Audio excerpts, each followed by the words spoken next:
আছে। আমার মন তাই চলে আসলাম বান্দরবন। আজকে আমরা বান্দরবনের প্রত্যেকটা প্লেস ঘুরে দেখাবো, তো চলো শুরু করা যাক।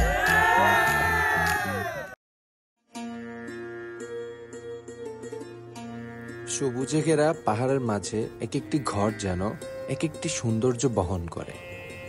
পাহাড়ের মাঝে এসব ছোট ছোট ঘরগুলো যেন পাহাড়ের সৌন্দর্যটাকে আরো অনেক গুণ বাড়িয়ে তোলে।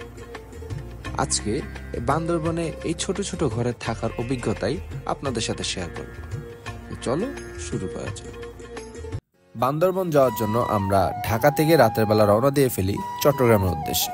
সেখান থেকে আমরা বান্দরবনের জন্য রওনা দিব। কোথায় আছি বে?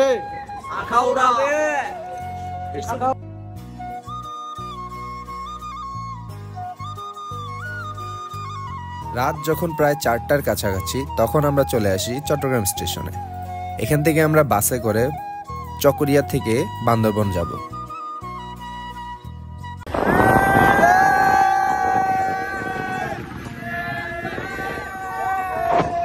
মিরিঞ্জা যাওয়ার জন্য আমরা একটি চাঁদের গাড়ি ভাড়া নিয়েছিলাম এবং বান্দরবনের অপরূপ পাহাড়ি প্রকৃতি আমরা উপভোগ করতে করতে আমাদের রিসোর্টের দিকে রওনা দিয়েছিলাম এবং চারিপাশে পাহাড়ের যে সৌন্দর্য তা আসলেই উপভোগ করার মতো।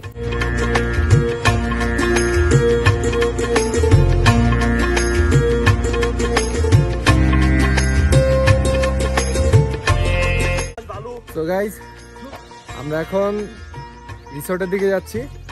আমাদের রিসোর্টের নাম কি জানি? Marangsa wild resort. অ্যান্ড এটার জন্য আমাদেরকে মোটামুটি অনেকখানি পাহাড়ের উপরে ইয়ে করতে হবে, ট্রেকিং করতে হবে। তো দেখতে থাকেন,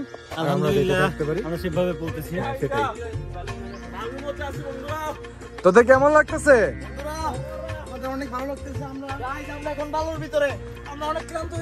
গাইস, আল্লাহর সৃষ্টি যে কত সুন্দর, এটা একমাত্র পাহাড় সমুদ্র এগুলা না দেখলে আপনারা বুঝতে পারবেন না। সেটাই।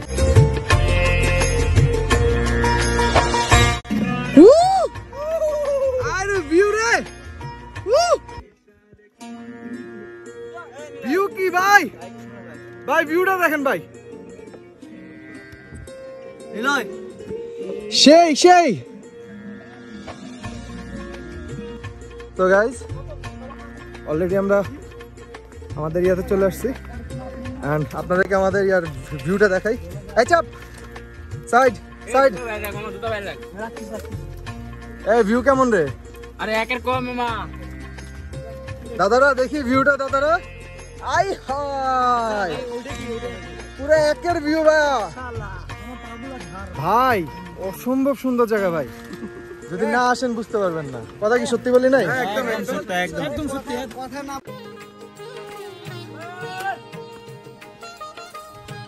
তো গাইস, আমরা এখন হচ্ছে কোথায় যাচ্ছি? নদী দেখতে। নদীটার নাম কি? মহামায়া। আচ্ছা, যাই হোক, যে কোনো একটা নদীর নামটা মনে আসতেছে না সঠিক। যাই হোক, আমরা ক্যাম্প এই জুম ঘরে ছিলাম, গিয়ে খাওয়া দাওয়া করে রেস্ট নিয়ে এখন আমরা একটু বের হয়েছি আপনার নদী দেখার জন্য। তো আমরা এখানে গেলে বলতে পারবো আসলে নদীর নাম কি। সবাই একটু কনফিউজ, আর সবাই তো আপনার সাথে থাকবেন। আর নামার রাস্তাটা দেখেন ভাই, কি সুন্দর ট্রেকিং করে নামতেছে। কি রে, ঠিক আছে? আসলে পাহাড়ের এরিয়াতে আসলে ট্রেকিং এর মজাটাই অন্যরকম। সেটাই, পাহাড়ে না আসলে ট্রেকিং এর মজা বুঝবে না। আর এই জন্য আমরা পাহাড় ভালোবাসি, তাই তো? সমুদ্র অবশ্যই পাহাড় ভালোবাসি। আচ্ছা, আপনারা দেখতে থাকেন, আমরা যেতে দেখি, আমাদের সাথে থাকেন।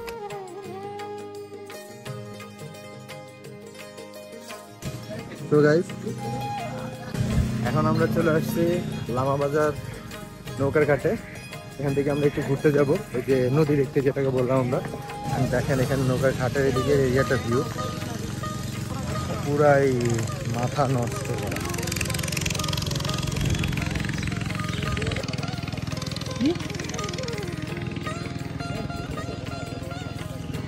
আমরা এখন যাচ্ছি হচ্ছে সাদা পাথর দেখতে, এবং সাদা পাথরের পাশাপাশি আমরা মারমা পাহাড় এবং রিভার হিলে যাবো। তো আমরা এখন বর্তমানে লামাবাজার থেকে নৌকাতে করে উঠে গেছি, একটা বোট ভাড়া নিয়ে গেছি। বোট ভাড়া এখানে আপনাদের 8 জনের প্রায় 1000 থেকে 1200 টাকা করে পড়বে কস্টিং। আমরা যেহেতু 12 জন, তো আমাদের একটু বেশি কস্টিং করতেছে। তো আমরা এখন এখানে এরিয়াটা একটু দেখো, মানে জাস্ট অসাম একটা ভিউ। নৌকা থেকে এরিয়াটা খুব সুন্দর লাগতেছে। তো আমরা যেখানে যেখানে যাবো, সাদা পাথর, মারমাপাড়া এবং রিভার হিল, প্রত্যেকটা জায়গা আপনাদেরকে ঘুরে দেখাবো। তো আমাদের সাথে থাকতে হবে।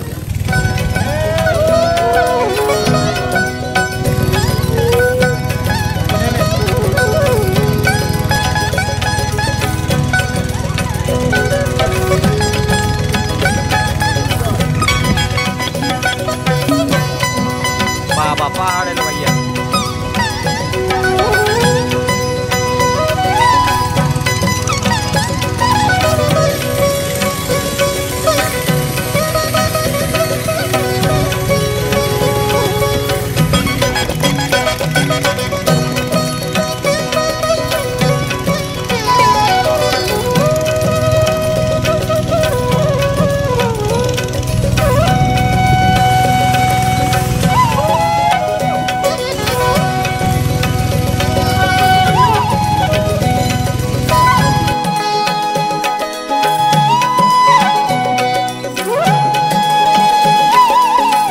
ঘুরতে ঘুরতে আমরা চলে আসলাম সাদা পাথরে, এবং এই হচ্ছে সেই সাদা পাথর।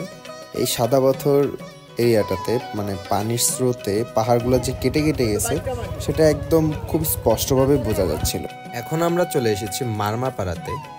মারমাপাড়াতে ঢোকার শুরুতে আমরা দেখলাম কিছু মারমা উপজাতি গোষ্ঠীরা এখানে পানিতে কাজকর্ম করছে। সো গাইস, আমরা এখন যে এরিয়াটা আছি, এরিয়াটার নাম হচ্ছে কি মারমাপাড়া। আসলে এখানে সব উপজাতি গোষ্ঠী মারমা যেমন যারা থাকে তাদের একটা নির্দিষ্ট পাড়া বলতে পারেন, মানে সবাই এখানে থাকে। আমি নিজেকে ধন্য মনে করছি। আচ্ছা, এখানে মারমাপাড়া কেন, এখানে কি সব মারমারা থাকে? হ্যাঁ, মারমারা সব মারমারা থাকে। ও আচ্ছা, এরিয়াটা কিন্তু সুন্দর। একটা খুবই আর এখানে এগুলা কিসের চাষ হয়? এখানে গেলে তামাকের চাষ হয়, তামাক। এখানে হিউজ পরিমাণে তামাকের চাষ হয়। আর হ্যাঁ, ভাই হিউজ পরিমাণ তামাকের চাষ হয়, এরিয়া- প্লাস কিছু ধানেরও চাষ হয়। এরিয়াটা মানে অনেক সুন্দর। হাটের থেকে একটু ভিতরে যেতেই আমরা দেখলাম মারমাদের ঘর। তাদের ঘরগুলো সাধারণ ঘর থেকে কিছুটা আলাদা। তাদের ঘরগুলো মাটি থেকে খানিকটা উপরে করে বানানো হয়, কেননা এটা তাদের ধর্মের বিশ্বাস। রাইট নাও আমরা আছি কোথায়? রিভার হিলে। এরিয়াটা অনেক সুন্দর ভাই, সেই করা। এই যেখানে সুন্দর সুন্দর কটেজ আছে, ওই যে অনেক সুন্দর সুন্দর কটেজ, আর মাঝখান দিয়ে হচ্ছে রিভার। আর এই যে এই পাশে পাহাড়, চারিদিকে খালি পাহাড় আর পাহাড়। তো এত পাহাড়ের মাঝে এত সুন্দর সুন্দর নদী, পাশাপাশি এখানে একটা সুন্দর কটেজ, এরিয়াগুলো দেখতে আসলে খুবই সুন্দর লাগতেছে। মানে এই সৌন্দর্য আপনারা যদি নিজেরা না আসেন আপনারা কখনোই বুঝতে পারবেন না। আসলে ক্যামেরা কতটুকু বোঝানো যায় সেটা আমি বলতে পারবো না, তবে সামনাসামনি আসলে এটা সৌন্দর্যটা আসলে কতটা যে সুন্দর এটা মানে ভাই বুঝাইতে পারবো না আমি আসলে। এবং আল্লাহর নিদর্শন যদি আপনি কাছ থেকে দেখতে চান তাহলে অবশ্যই এই বান্দরবান আসা জরুরি মনে করি।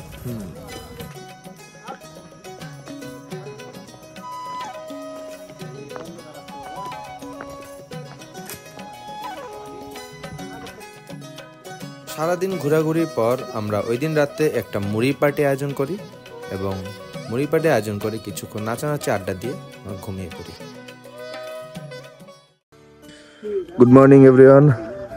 তো দেখেন আজকে নেক্সট ডে, আর সকাল থেকে রিসোর্ট থেকে ভিউটা খুবই বরাবর হচ্ছে সুকিয়াখালী।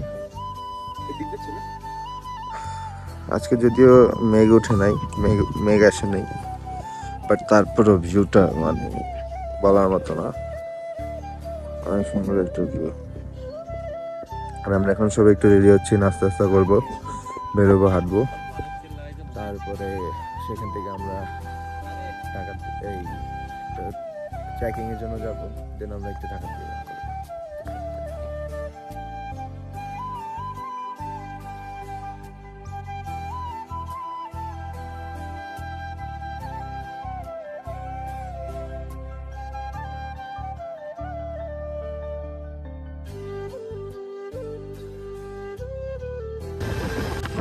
গাইস আমরা এখন যাচ্ছি আলীকদম গুহায়। গাইস আমরা এখন আলীকদম গুহায় যাব। আমরা তো কয়েকটা জায়গা ঘুরলাম, এখন আলীকদম গুহাটা হচ্ছে আসল মজার জায়গা। তো ভিতরের জায়গাটা কেমন আমরা কি আপনাদের সাথে দেখি, আপনাদের সাথে কথা বলবো, বাকিটা আপনারা ভিডিওতে দেখতে পাবেন। তো চলেন যাওয়া যাক।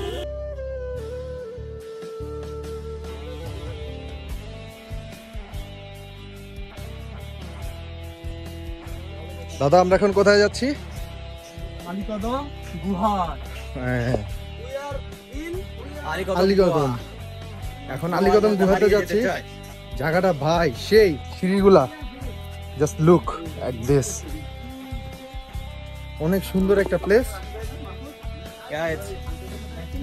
কিন্তু অনেক রিস্কি ভাই, তাও যাই, দেখা যাক।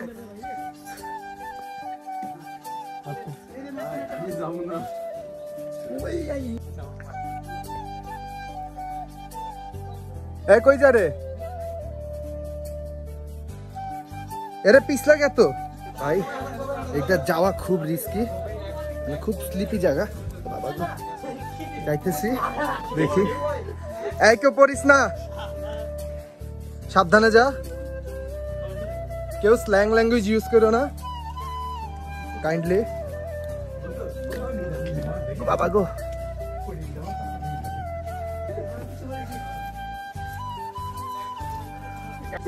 জায়গাটা আসলে যে সুন্দর কেমনে বলি বুঝা, মানে দুই পাশে পাহাড় আর মাঝে হচ্ছে আমরা, মাঝখানে হচ্ছে পানির রাস্তা।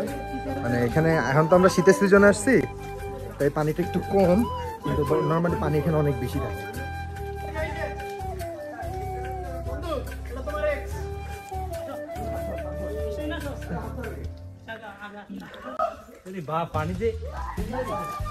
পানি পারা তাহলে নাম আরাম।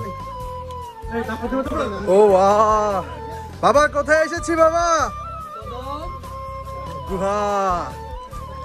বাবা এটা কিসের মতো জানি লাগছে?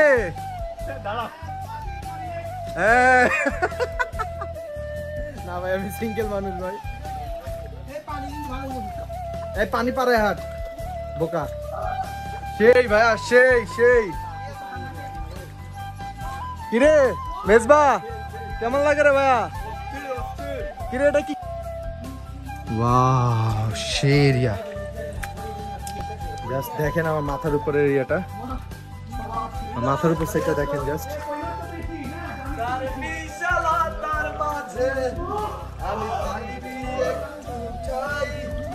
এখন উঠার লাগবে আমাদের এখান দিয়ে। কি একটা অবস্থা, কেমন লাগতেছে তোর? সেরা ভাই, সেরা সেরা।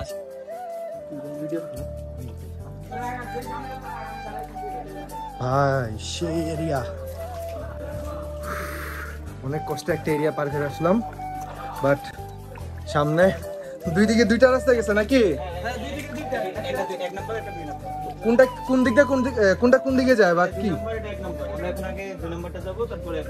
আচ্ছা রাস্তা কি এক জায়গায় মিলিছে দুইটা? আচ্ছা দেখেন ভাই এখানে রাস্তাটার অবস্থা, এখন এখান থেকে কেমনে উঠবো বলেন? যেহেতু আসছি উঠতে তো হবে।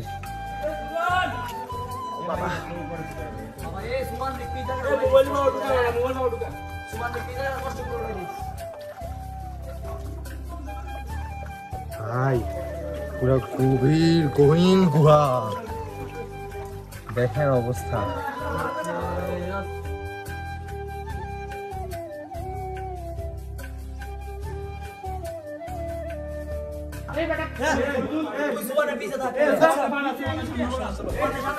মামা কেমন লাগতেছে? সেই না গুহাটা,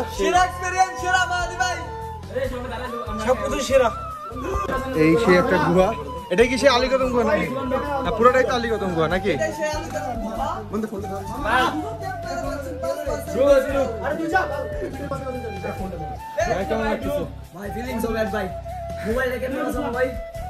ভাই ব্লগ করার মতো পরিস্থিতিতে নাই, মানে এমন অবস্থা যেখান দিয়ে হাঁটাই কষ্ট। ব্লগ যে করতেছি তাও চেষ্টা করতেছি সবগুলো সব দেখানোর জন্য, তো দেখতে থাকেন, আমরাও যাই।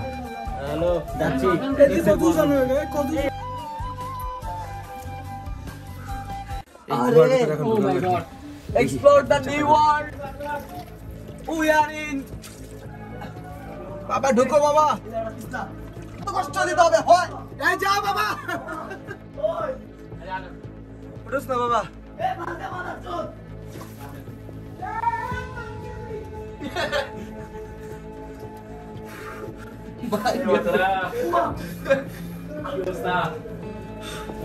এই হেন্ডে উঠবো কেমনে উঠ ভাই আমি আটকে গেছি আরে হাতে তো ময়লা দেখে দেখো আর নাই ভাই যা আগা আগা আগা ও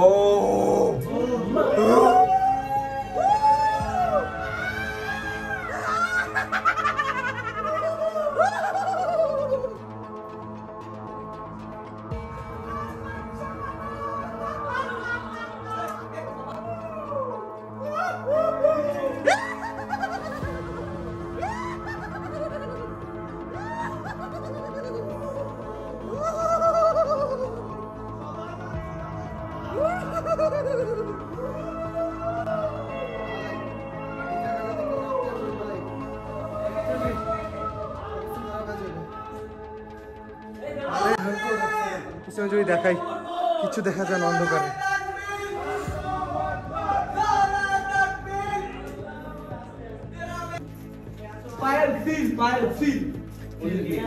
পিছা করে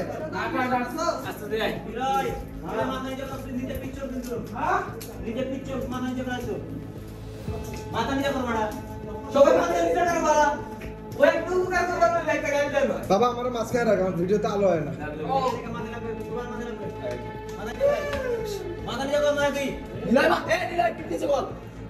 কিরে মেজবা কেমন লাগছে দাদা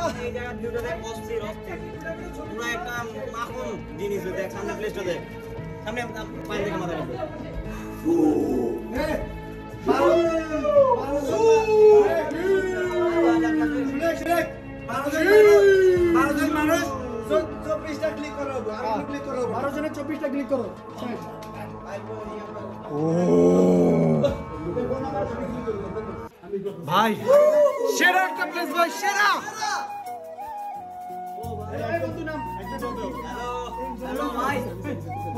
আমরা আবার আসতে চাই আবার একটা প্লেস ভাই কেমন লাগে এটা কো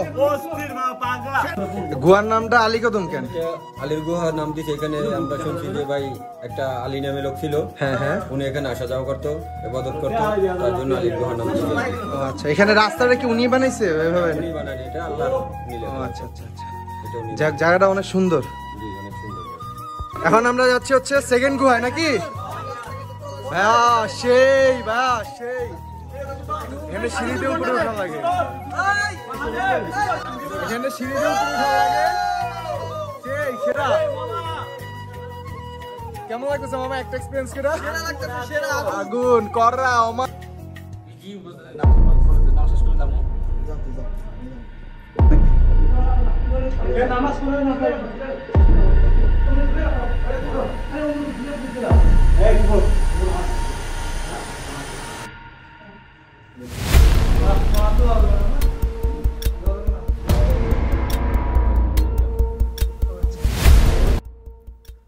তো এখানে আসলে সঠিকভাবে কি হচ্ছিল আমরা সেটা সঠিক কেউই জানি না, তবে আশেপাশে মানুষ এবং আমরা যতটুকু ধারণা করেছিলাম এখানে মহিলাটা কালো জাদু করছিল। তো আমরা যখন সেকেন্ড গুহাটায় উপরে উঠি, তো উপরে উঠতে একটু ভিতরে যেতেই দেখি একটা মহিলা আর কি নামাজরত অবস্থায় সামনে মোম এবং বাচ্চা নিয়ে কি জানি করছিল। তো এ থেকে আমরা একটু ভয় পেয়ে যাই এবং আর ভিতরে যাওয়া হয় না এবং মোটামুটি ধারণা করা হয় কোনো খারাপ কিছু করছিল। তাই পরবর্তীতে আমরা আর ভিতরে গুহাটার ভিতরে না গিয়ে আমরা ব্যাক করে চলে আসি। তো বন্ধুরা, এই ছিল আমাদের বান্দরবন ঘোরাঘুরি নিয়ে ছোট্ট একটি ব্লগ। তো আশা করি তোমাদের কাছে ব্লগটি অনেক বেশি ভালো লেগেছে। যদি ভালো লেগে থাকে তাহলে অবশ্যই লাইক, কমেন্ট, শেয়ার এবং সাবস্ক্রাইব করে দিও এবং ফেসবুকে দেখে থাকলে ফলো করে দিও। তো দেখা হবে খুব শীঘ্রই নতুন কিছু নিয়ে। ততক্ষণ পর্যন্ত সবাই ভালো থাকবা, সুস্থ থাকবা। আল্লাহ হাফেজ।